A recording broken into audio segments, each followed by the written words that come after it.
Hi guys, we're gonna go through today how to reconstitute medications and how to prepare them, and then we'll go into the patient's room and we'll talk through pulling up Epic and how you are going to know the length that you will administer the medication over, as well as how to double check the patient and scan all the products when you take them in there. So I have here my diluent and I have my medication. I pulled them out of the Pyxis. They will come as kind of a package deal. So when you type the medication in, the diluent, if it is applicable, is going to pop up with it and you'll be able to move them both from the Pyxis. I also have my 10 ml syringe because my diluent is 10 mils for my medication. I have a needle to withdraw the diluent and inject into the medication with. And then I also have a blunt cannula just to place on the end of my syringe when I'm finished reconstituting to safely and sterilely carry the medication into the patient's room. So we are going to be having a sterile product preparation area that will be set up on every unit. This is what it's going to look like. It's a black tray and it has a special sign on it that tells you exactly what the area is made for. So prior to reconstituting your medication, you need to wipe the area down with your purple top wipes to make sure that it is clean and sanitized and we're ready to go. So you'll wipe down the area, having that wet contact time of 2 minutes. And then we of course need to let the area fully dry before we start reconstituting. I'm then going to change my gloves, and I would perform hand hygiene right now prior to donning new gloves and preparing to reconstitute my medication. So the first thing I'll do here is pop the tops off of both of the medication and the diluent. I'm then going to take 2 separate alcohol pads and I'm going to clean off the tops of both the diluent, scrubbing for 10 seconds, and also the medication with a separate alcohol pad. I'm gonna leave those to dry and then I'll get my syringe ready. So I will take my sterile 10 ml syringe and I'm going to attach my needle to the end of that, of course keeping the end of the syringe sterile and the needle hub sterile. I will remove my safety cap, and then I have 10 mils of fluid here, so I'm going to draw up 10 mils of air, and I'm going to inject the 10 mils of air into my vial. And I'm going to invert it, and I'm going to withdraw the 10 mils of diluent into my syringe, making sure that I have exactly 10 mils. I'll then withdraw my needle, and I'm going to place the diluent into my medication. So I'll inject in, placing it down on a nice firm surface, filling up the vial. I'm then going to gently roll the medication. I'm not going to shake it, just gently rolling until it's all dissolved.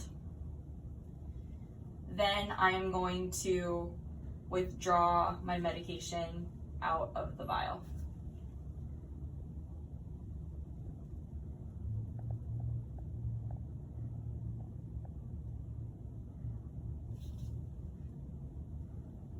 Making sure I get all the medication out and I have my full 10 cc's in my syringe. I'll then remove my needle. I'm going to put the safety cap on, take it off, and then I'm going to put my blunt end cannula on there so that I can sterilely transport it and safely into the patient's room. I will then immediately label it here with my label. So the labels look like this, and you need to fill in all the information on there unless you are going to be carrying that medication into the patient's room without setting it down anywhere in the meantime. It's probably not likely, so I'm going to label it right now. I'm then ready to go into my patient's room. I'm going to take my medication and I'm going to take my 2 vials in there because I need to scan both of these vials into Epic prior to administering my medication. All right, so we're in our patient's room now. This is Mr. Bob, and I'm just going to go through my steps of medication administration, and I'm going to identify my patient. I'm going to scan his armband and then scan both of the medication vials that I brought in here from our sterile tray where we reconstituted the medication. Hi, Mr. Bob, how are you doing today? Could you tell me your first and last name, please? He said it was Mr. Bob, and the MRN number matches my MRN number in Epic. I'm going to scan Mr. Bob's wristband. He's now scanned into the system, and then I'm going to come over here and I'm going to scan my diluent, and then I'm also going to scan my medication. So I'm then going to come over and double check my administration instructions. So here it tells me to administer it slow IV push over 5 minutes, followed by a 10 cc normal saline flush. All right, so now I'm going to just let Mr. Bob know. Mr. Bob, I'm going to be giving your antibiotics right now. I'm just going to inject them into your IV line right here. We have to inject them over about 5 minutes, so I'm just going to make sure that I'm looking at my watch, and timing for those 5 minutes is going to be a little bit of a slow process. So if you feel like you're experiencing any side effects from that, you just let me know. So I'm scrubbing my hub here for at least 10 seconds.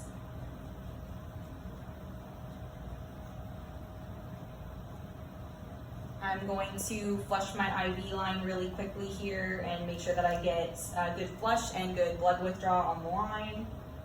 So it's flushing easily, and I'm getting a little bit of flashback.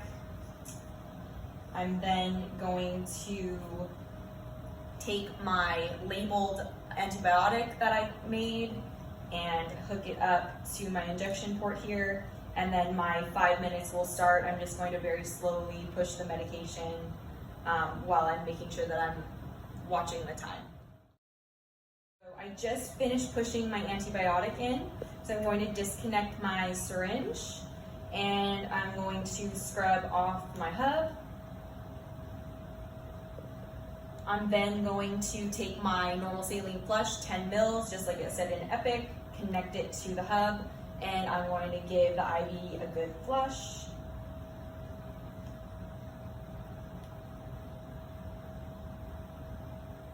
After that, I'll disconnect.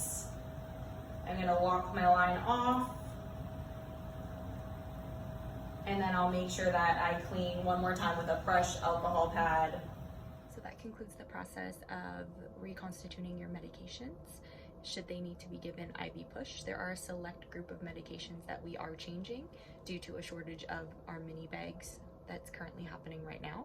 That list will be available to you on the source, and there should be unit resources as well.